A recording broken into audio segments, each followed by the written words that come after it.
I've heard Wamkele Mene speaking on many stages, and he does stress the point that AFCFTA needs to go beyond policy and into implementation. Is that shift actually happening? And Patrice, I suppose it's the same thing if you look at Brazil, Russia, India, China, South Africa. Are we moving beyond policy to implementation? Let me tell you, South African companies are the largest trading partners on the African continent, from the continent.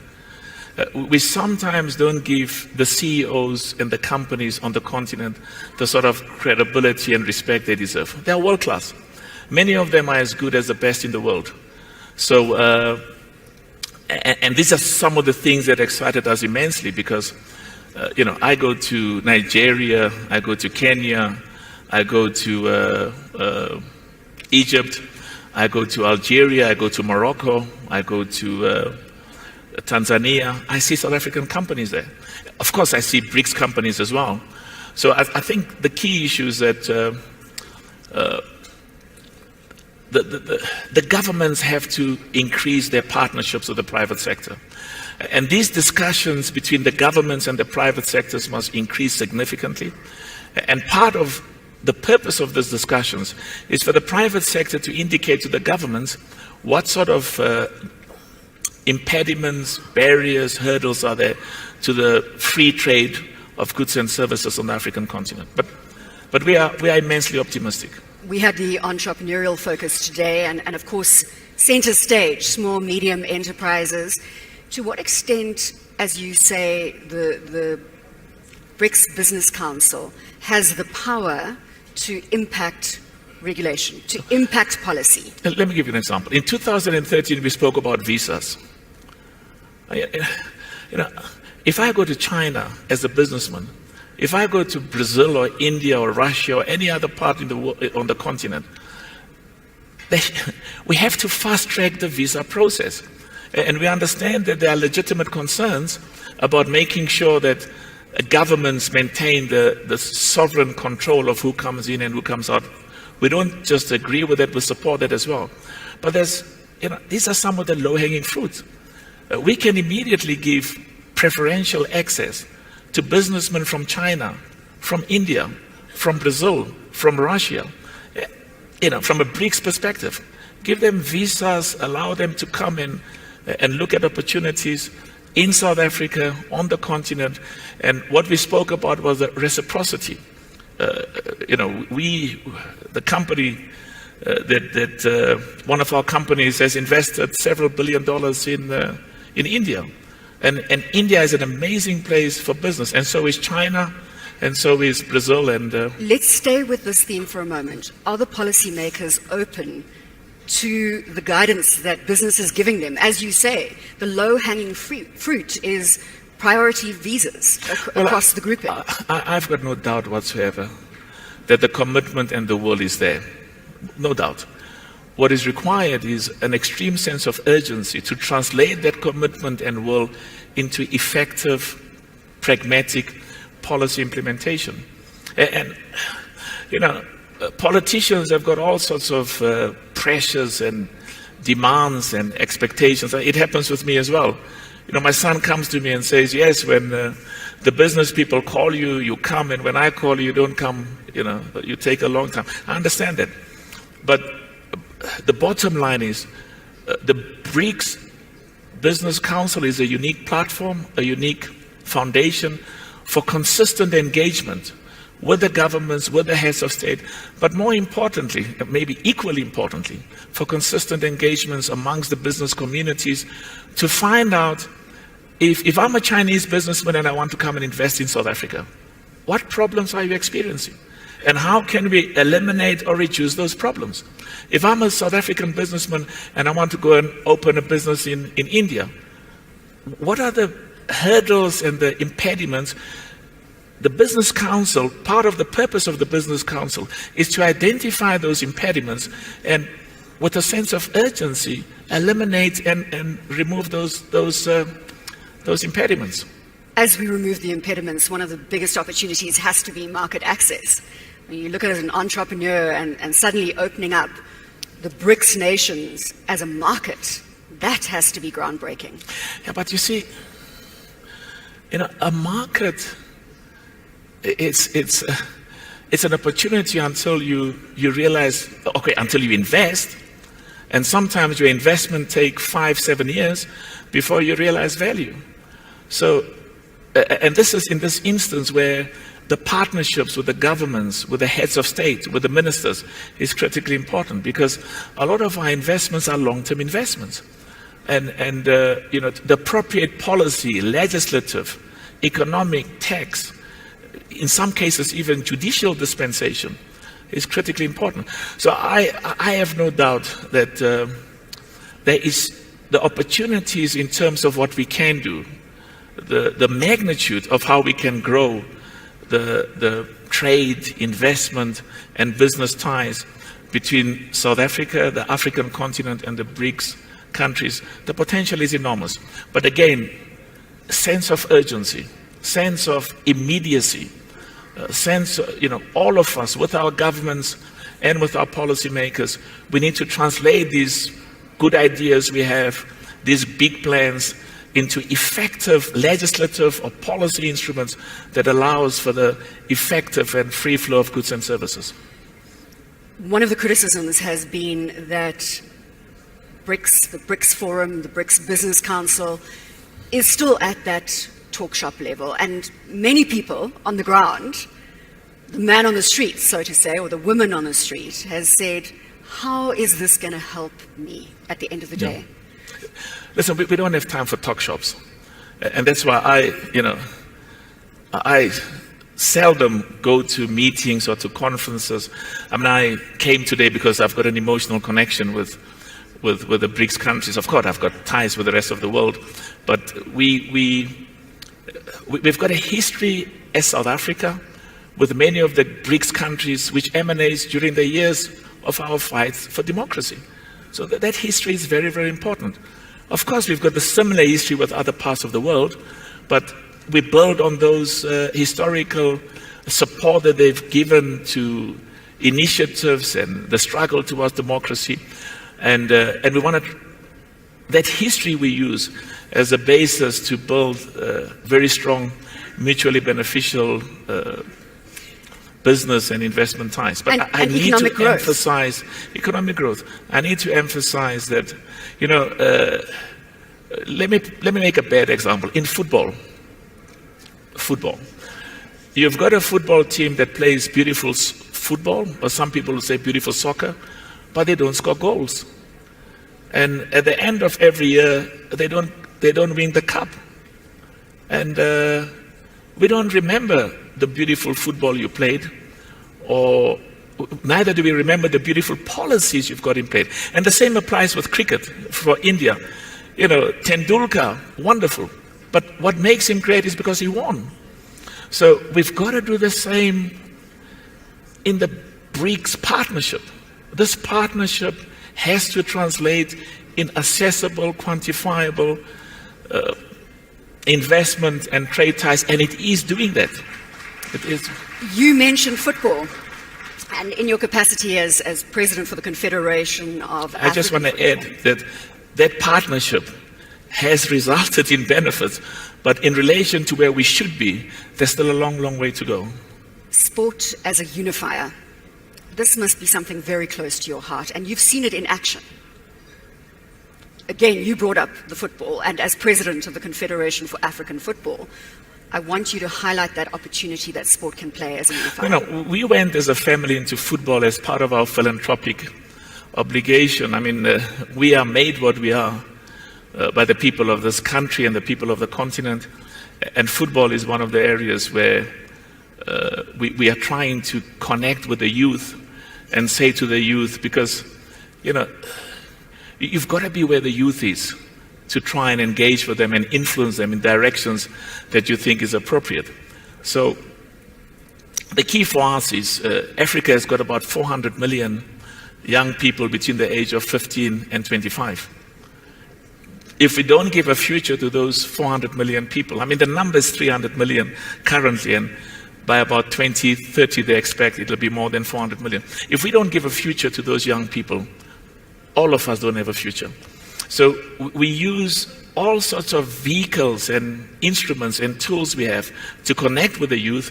And football, like music and various other forces or means, is an important tool to engage with the youth and to say to them, go to school, get an education, study maths and science, prepare yourself for the technological jobs of the future. But also importantly, don't do drugs, don't commit crime. And so football plays an important part in bringing people together as well, and uniting people across racial, ethnic, religious, and cultural ties. You've been present throughout today's sessions. What stood out for you in terms of the conversations? I mean, we've had just transition, obviously the focus on climate change, especially as Brazil moves to hosting COP30. The reality of, as I said, electric vehicles, manufacturing. Agriculture took center stage today. Entrepreneurship, the African Continental Free Trade Area. What stood out in terms of those conversations? You've got to focus on the detail. You've got to look at the totality of the relationships between South Africa, Africa, and the BRICS countries, and at the heart of which we must identify in which industries, in which sectors, which specific opportunities present or has the greatest magnitude to increase the quantum of trade, and side by side with that, because an increase in trade, an increase in investments results in creating jobs, results in opportunities for further education, results in improving the living conditions of our people. And as I said, that's what should lie at the heart, and that is what indeed lies at the heart of our relationships. But I still think that, let me give you an example. The trade between South Africa and China was about 28 billion in 2013. China is the biggest trading partner of South Africa. And as I said, the trade between the BRICS countries in Africa was 342 billion in 2013. The trade between China and South Africa has increased from 2013 to about, from 28 billion US dollars to about 34 billion US dollars. The issue for me is that the potential is to get it to 40, to get it to 45, to get it to 60. What does it take to get the trade ties to increase significantly? The same applies with South Africa and Brazil, Africa and Brazil. You can say the same thing, South Africa and India, Russia, all of the BRICS countries. But at the heart of the trade also is the mutuality. Because I'll go back to China. We used to import more from China than our exports. Over the last few years, our exports to China surpasses what we import from China. Now, we want the relationship, when we benefit, it's not good because we want both parties to benefit. Because if the other party benefits and we don't, it raises questions. The commitment between China and South Africa is immense.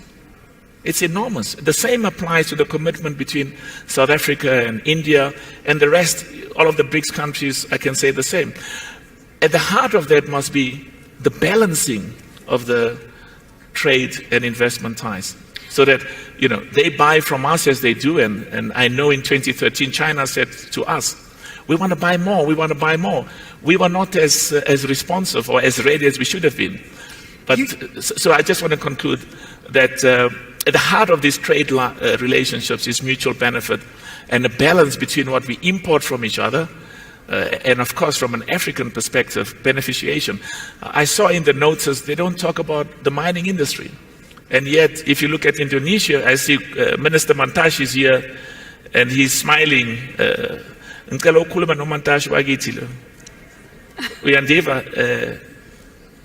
So I'm saying that if you look at Indonesia, for example, Indonesia emphasized the issue of encouraging beneficiation, but mutually beneficial. And this is one of the things that even when you were a mine worker, before you became minister, he was emphasizing the need for mutually beneficial beneficiation. This beneficiation, again, I come back to, I mean, you have this bird's eye view in terms of all the business that you're doing. Are we beneficiating? Is this starting to transpire? Are we knowledge sharing? We had that discussion again. I referred to electric vehicles and manufacturing and green components. It's wide open for us as BRICS nations to take center stage. I can assure you, opportunities that makes commercial sense, the private sector in South Africa and on the continent will invest. We're already producing a lot of, I'm proud in Botswana, for example, a lot of the diamonds are being processed and cut in Botswana. In South Africa, a lot of our platinum and a lot of our minerals are being processed and smelt and refined and exported in South Africa. But at the heart of it must be commercial viability and profitability. So I'm confident that, like Indonesia and like other parts of the world, in relation to the mining industry, we have the capacity, the skills, the know-how to build relationships, beneficiate even more, but again, in a manner that's profitable and that makes commercial sense. The work streams that you referred to are looking at the minutiae, at the detail. They're looking at execution across Brazil, Russia, India, China, and South Africa. Those reports are forthcoming. There's an annual report, 50 pages, that has detailed every aspect.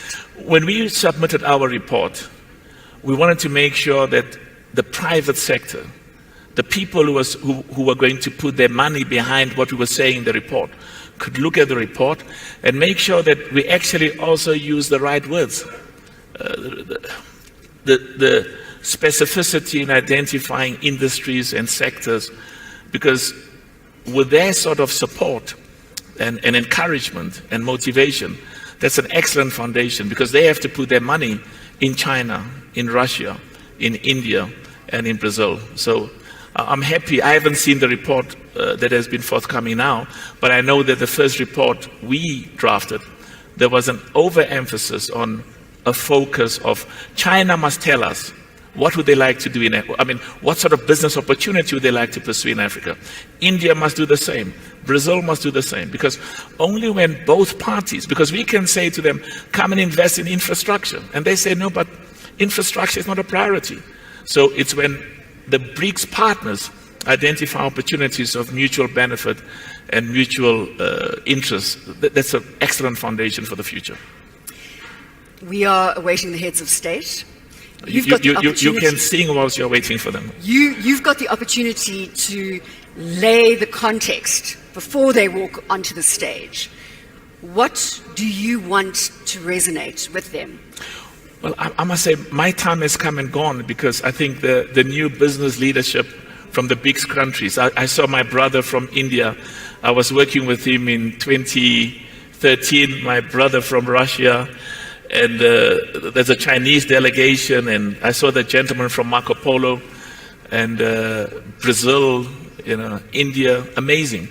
So I think they are appropriately qualified, and I say with respect more so than I am, in their document that they submit to the heads of states, to tell them specifically what are the specific industries, sectors, opportunities that they must encourage, but also what policies, what legislative interventions must the BRICS countries introduce to make sure that that the trade between our countries grows significantly, because the potential is enormous. Well, you've laid the context, and we count down to welcoming them into the convention centre shortly. Patrice, always a pleasure. Dr. Patrice Motsepe is the inaugural chair of the BRICS Business Council South African chapter, on stage here with us at the convention centre. Thank you.